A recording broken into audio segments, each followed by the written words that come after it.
So my headline today is from Normal. Survey, fibromyalgia patients report improved symptoms following cannabis use. Fibromyalgia is a common painful disorder, about 2 to 1 more common in women than men. It is often accompanied by fatigue, depression, anxiety, or even cognitive disturbances. Current theory characterizes fibromyalgia as a central sensitization syndrome, as painfully sensitive to your own tissue. It's known to be associated with dysregulation of dopamine and endorphin neurotransmitters. Patients with fibromyalgia have a difficult prognosis with limited treatment options, especially due to the opioid crisis, and tend to have a poor quality of life. Many people with fibromyalgia use cannabis to manage their symptoms. Researchers at the Mayo Clinic in Rochester, Minnesota, wanted to investigate how well cannabis use worked. They surveyed 1,336 people with fibromyalgia. Nearly half of them, 49.5%, were using cannabis to manage their symptoms. 99% were using cannabis for pain. 94% were using it for other disorders. 82% reported that cannabis reduce their fibromyalgia pain.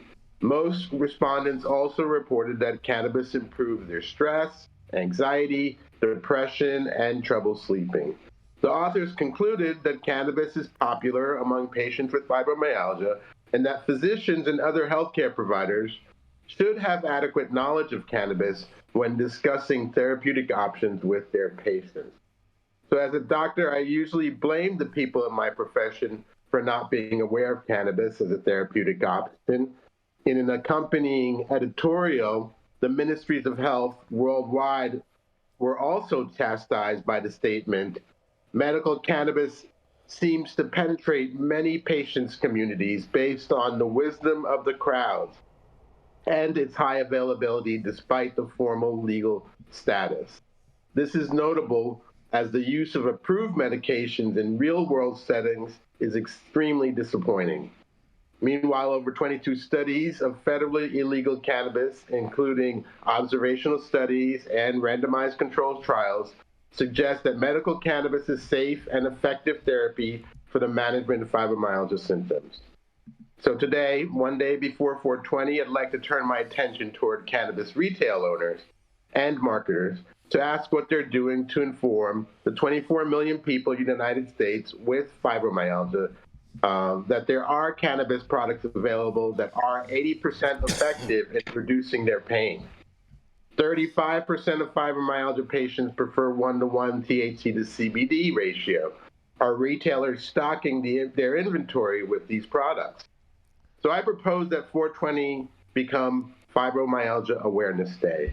Let's celebrate the true purpose of this plant for health and wellness. What do you think? Would you be willing to add fibromyalgia to your 420 marketing plan? This is Dr. Jean Talleyrand with High at 9 News. Hell yes, for my mom. Yes. Thank you. Yes. All day, yes. I hear about dispensaries complaining all the time that they are not making enough money, that nobody's coming into them, but I don't see them marketing to fibromyalgia patients. But Dr. T, how do you They don't market to women, my friend, women generally, and women tend to be the ones suffering more often from fibromyalgia. And I'm also going to point out that until recently, fibromyalgia wasn't even diagnosed by most doctors. They told women it was in their head. You must be hysterical. How do you really market, though, to fibromyalgia patients, Dr. T, when you're not allowed to make medical claims? You can say that there's a study that shows that 98% of people who have fibromyalgia are using having some effect from cannabis, or I'm sorry, it was 80% are relieving their pain. So you just report the data. It's not illegal to report data. That's fair. That's fair. And the best part about this study is it didn't point to any product. It just said cannabis use, which is very different than those randomized controlled trials that are trying to develop a paradigm to sell their product. This is whatever cannabis you're using, search around and find the one that works for you. And we're getting great results at 80% improvement. Wow. Wow. That's great news. That is great. There's big links with fibromyalgia. It's an autoimmune disease. One of the things I've been doing in researching what's happening with my son is finding out links to every autoimmune disease and diet. Elimination of grains and legumes especially, as well as nuts that contain lectins. Most people don't know this, but grains and legumes are actually a hedge against starvation for the human race. They weren't a main food crop. Like if you take soybeans, for instance, Japanese would plant soybeans because they're a nitrogen fixer. They put nitrogen in the ground. They would never eat them unless there was a famine that year. And soy products didn't really start getting consumed in Japan until they started fermenting and making tempeh and shoyu and miso and these other ferments. And when you ferment legumes, they become much safer to eat. So that being said, if someone is suffering from fibromyalgia, Crohn's disease, colitis, MS, the list, just psoriasis, the list goes on and on and on. The number one thing to do is to stop eating all grains, stop eating all legumes, and all processed foods, all nightshades, and really get onto a diet, either a completely plant-based diet or a diet with where your meats are only organic, are pasture raised, and fed their normal diet. So for cows, that would be grass-fed, grass-finished. Stay away from pork. Chicken would be pasture raised, fed outside, fed no corn products. And there's a wealth of information you can find on the internet about people not just treating their symptoms, but actually reversing these autoimmune diseases using diet. Yep, that's so. I would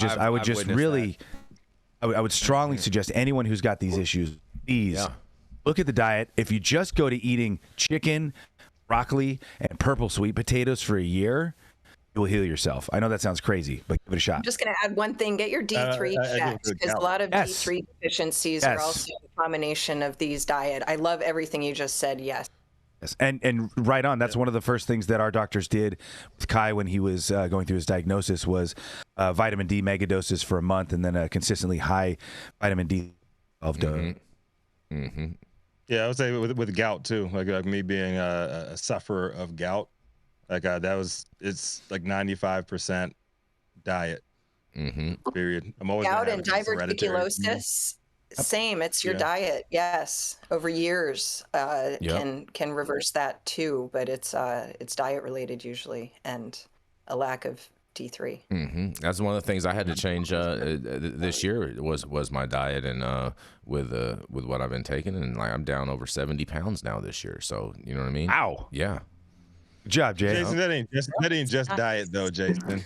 It's a big part of it. It's actually the diet is probably the biggest part. Put an asterisk on that. Just stop it. Stop the hate on that. We're gonna go to a commercial. We're gonna be right back. Jason's on that. He's on that Drake diet. Him and Drake gonna come back with 6-packs and diss tracks. The